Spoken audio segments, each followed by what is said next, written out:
Hi, my name's Desi. And I'm Cindas Aiden. We're reporting live from the Sky Sports studios. Our first topic of discussion is our report a couple of hours ago on Adidas. Ain't we, Cindas? That's correct. Today our analytical team and ourselves, we were analysing Adidas' Impossible is Nothing campaign. The topic of discussion is why the campaign is striking and why it works or fails. We also talk about what improvements Adidas can make and 2 advertising theories that we can relate to the campaign. Yep, we'll pass over to our report now. Hi, I'm Jermaine Odebu, and I'm going to talk about the introduction of the Adidas campaign. It began in 2003, and because during them times it actually lost 16% of its sales, so what happened was they decided to increase their expenditure and decided to spend 50 million to knock out their competition, which was Nike at the time, who was at the top spot. This campaign lasted a year, and it featured on channels like ESPN, ITV, HBO, Sky One, and also to elaborate on this, they continued their campaign by printing off 100,000 posters and they spread it all across the world to different marathons and triathlons. Also, it was promoted online on the internet, which was mainly exposed through advertising sites such as MSN and Yahoo as main sources for them actually projecting their campaign. Godfrey, how big was the campaign for Adidas? Well, in regards to Adidas and this campaign, Impossible is Nothing, it was very big for them, and it was a very big project. It cost $50 million US. It's the most expensive campaign they've run, and just by saying how much money they spent on it and what their objectives were to catch up to the market leaders and catch up with that market share, you can tell how big a project it was and how important it was for Adidas. Okay, and what media platforms was it shown on? Was it shown on TV? Was it online? Well, in regards to the media platforms and exactly where the campaign was shown, it was shown everywhere. So it wasn't just limited to TV or just online or just on print. It was shown on all 3. And for example, it had the whole campaign consisted of 21 TV commercials and also had 15 documentaries. And that's how versatile the message was. Impossible is Nothing was also incorporated in documentaries and behind-the-scene footages, which engaged the viewer a little bit more. Also online, the Messi video, Impossible is Nothing, reached over 500 and I think it was 79,000 hits on YouTube. So therefore, it was shown on so many different platforms and it was a big project for Adidas. Thank you, Godfrey.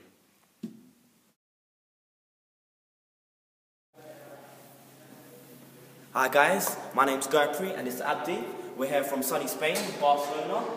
We're here to talk about this guy Messi and what he does for the advertisement campaign with Adidas, Impossible is Nothing. The main message within this advert is Impossible is Nothing, and Lionel Messi defines Impossible is Nothing. At 10 years old, he had growth hormone problems which wouldn't allow him to grow.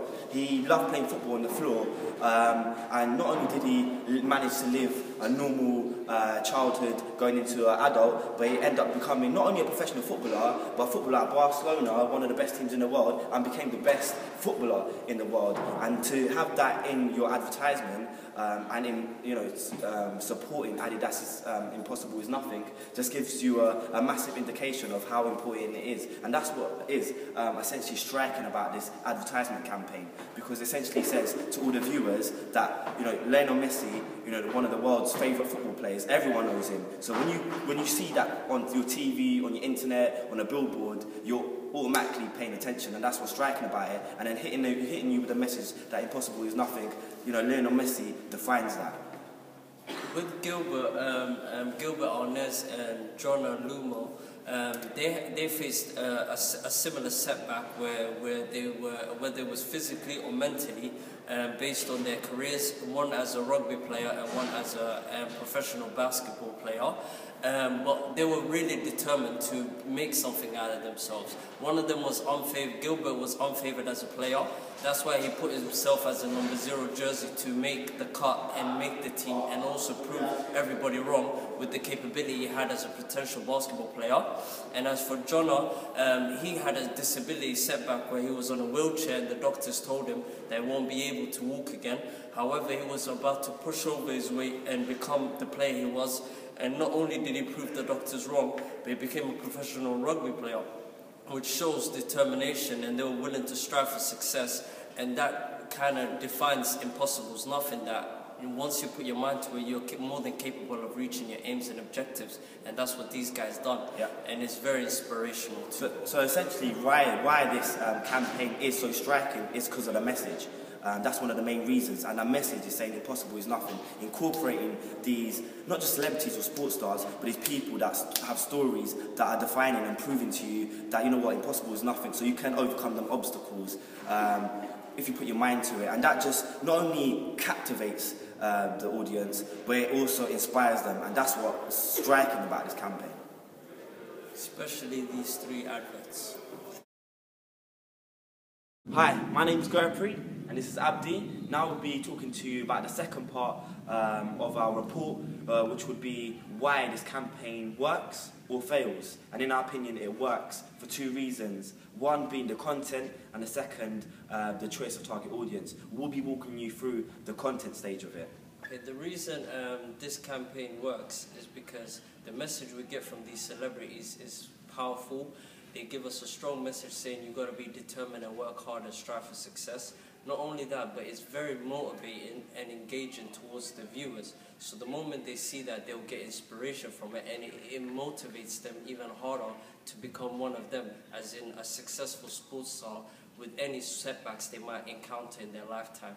And Gurpreet will be elaborating further. Yeah, with the motivation, in regards to obviously the stories of each individual's experiences with Lionel Messi, and talking you through his life and where he was and how he got to the point, facing all that, the problems that he had, just makes you even more motivated to reach your goals, because you know there's always going to be obstacles, but it gives you that incentive. And that's what the whole slogan and the stories, they match the slogan, impossible is nothing. And that's where the message comes into it. And I think Adidas did that really well, because if you have someone like Lionel Messi, who's, well known by everyone, and so many footballers and even professional footballers admire him so much, and known the obstacles that he's gone through to get to where he is, and matching that tagline that impossible is nothing, I think it works really well. And that's why I feel with the content, it just makes this campaign work. That's all from myself and Abdi. We walked you through the content and the message part of the... and why it fails or succeeds. Exactly, and we're going to pass on to my colleagues Jermaine and Sunny. They're going to be talking to you from the Chelsea training ground regarding the choice of target audience. So over to them.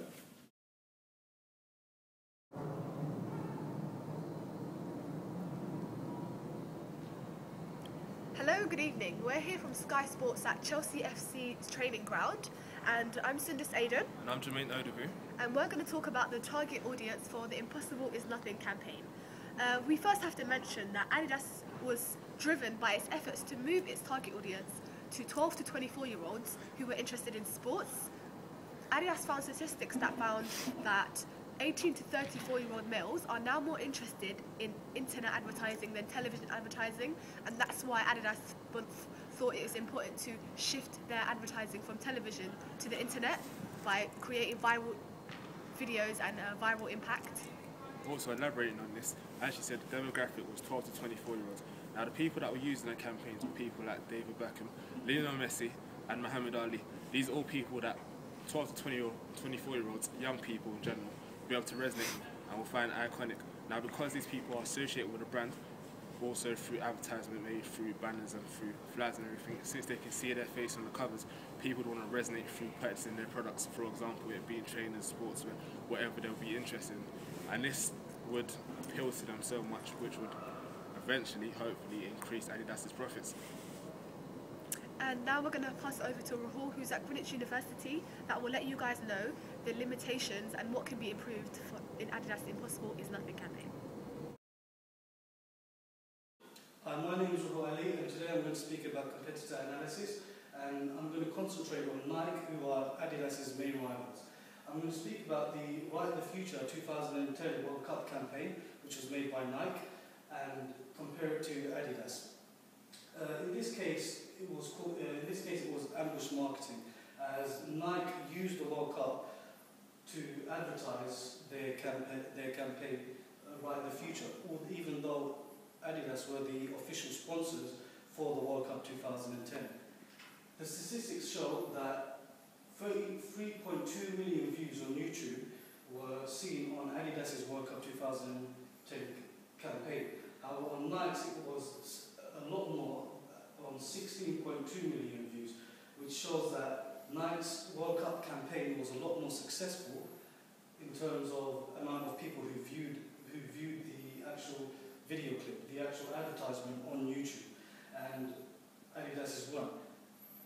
This is a clear example of ambush marketing. Hi, my name's Gurpreet. And I'm Jamin. We'll be talking to you about our model, which is a SOS stack model. As you can see, it's got 6 different stages regarding the SOS stack model. You've got situation, objectives, strategy, tactics, actions, and control. The reason why we picked this model is because we feel it best represents what Adidas did with its campaign. The different stages we'll walk you through, like I said, and we'll describe what kind of procedures they went through to get to where they are with the campaign now. So starting off with situation. So where are we now? That's just typically Adidas saying, looking at themselves and saying, where is that brand right now? Where are we right now in terms of the market share, in terms of the branding, in terms of everything? And where they were not only behind Nike, because at the time, and I think everyone knows Nike was the market leader, massive brand, and everyone knows it. Everyone knows that Nike is the sportswear brand. So Adidas were not only behind it, but also in a pool of other brands that, things like Puma, Fila, Reebok as well. So obviously they weren't too happy with that. Not only did they want to kind of claw their way back and kind of bridge the gap that they had with Nike, but also try take it over as well. So that was the situation. The objectives, Jermaine will... Alright, so now that we understand where Adidas were at the time, we're now going to talk about where we actually want to get to in terms of Adidas and their profitability against other competition like Nike and Puma and Reebok, as we just discussed. Like I said, Nike will have the most market share in the current position that they were in, and they were in the midst between other companies. So what they would want to do is knock off the previous companies being Puma, Fila and Reebok, and hopefully take Nike's top spot by increasing their market share, and by doing so, becoming more profitable. We're now going to talk about strategy and how we're going to get there in a large scale, or the big picture. Okay, so at this point, Adidas know what the situation is. They know where they are, they know where they want to be, they know their objectives, so they have to think of a strategy. And what they did is kind of fight fire with fire with Nike. So Nike really, with the advertisements, they always go big. They got big names in there. You've got LeBron James, you've got Michael Jordan previously, you've got Tiger Woods. So there's some big names, big celebrities, and Adidas needed that. So they secured the people like Messi, like we've already said, people like David Beckham, Muhammad Ali. So it's well-known names, and that's what they had to do, and that was their strategy. But not only to get them names, but to get the message across. So they needed to do it side by side, so it related. So that was their strategy. Moving on to the tactics. Yeah, the tactics. Now, narrowing it down a bit more so we understand the details. With Nike, they had people who were highly prestigious, but Adidas done the same thing in terms of wanting to inspire people. So with the Impossible is Nothing campaign, if you see the content, it's highly motivational, highly inspirational in terms of what's being shown. What is actually being shown is, for example, Lionel Messi going through struggles and David Beckham having hard times during his career.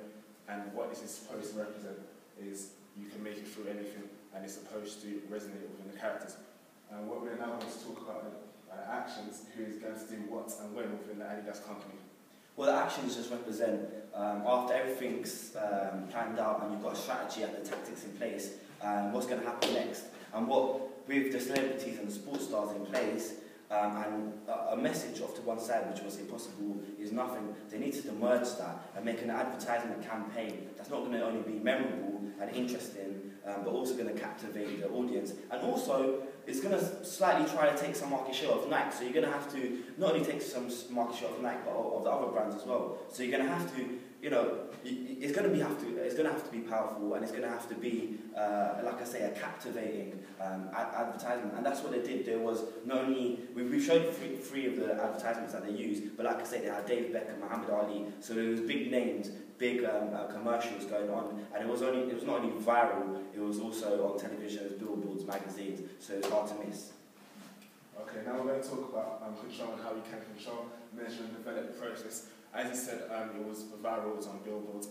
These were all ways that you can actually control the amount of promotion that you're sending out to people, which was a good way to understand how many people are there. Again, understanding the process and measuring how many people actually, for example, viewing the website, how many people are purchasing in terms of the clicks on the website or the purchases that are actually going through. That was a SOSTAT model that me and Gertrude just spoke about. Now we're going to pass it over to Rahul and Abdi, who are going to talk to you about the brand prism in terms of how it relates to the Adidas campaign.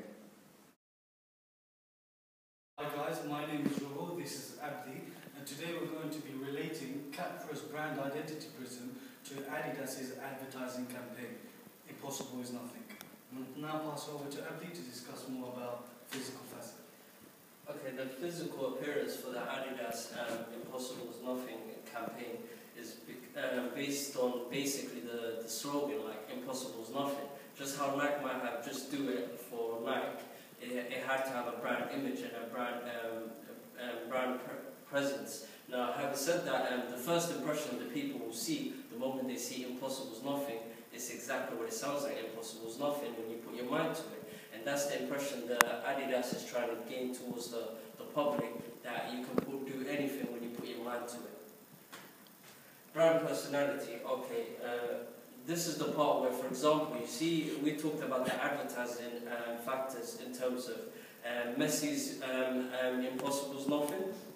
Now, Messi had problems when he was 11 years old about his growth issues. Now, as he elaborates on that and he made that into his advantage, even though it's a disadvantage from the very get-go, the viewers will get an impression that they can also, if they encounter the same problem, they can do the same thing too, by being motivated and to strive harder. So that gives them a different point of view.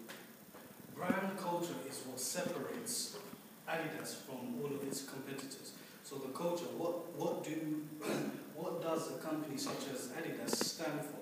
And from watching the adverts and from my own personal knowledge, it's clear to see that Adidas has a very strong sports culture. So a lot of the products is aimed at sports figures, sports people, and consumers who are interested in sports.